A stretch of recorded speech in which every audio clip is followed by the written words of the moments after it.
তাহলে চাউমিন নিয়ে বসে গেছি সকাল সকাল। সোমবার করেছি বাবা, খুব খিদে পেয়েছে, কালকে খেতে পারিনি।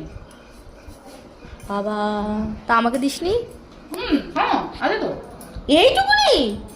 দেখ আমার খুব খিদে পেয়েছে, আমাকে খেতে দে ভাঙতে করে। ইমা, নিজে নিয়েছিস কতটা আর আমার পরিমাণটা দেখ। কিছু করার নেই রে, আমার খুব খিদে পেয়েছে। বাবা, তুই উপোস করেছিস।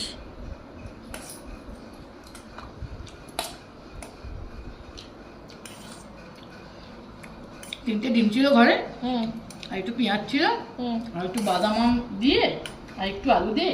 আহ টেস্ট হয়েছে না, খা না খা না, বসে আমি ওইটুকু খাবো না, তুই খা। খা খা। তুই খা। আরে আমি খাইনি, খেতে দে। খা খা খা। তুই বস্তা করে খেতে পারি বলতো? খা না। না না, তুই খা, আমি দেখছি তোর খাওয়া। দেবো এক চামচ? এক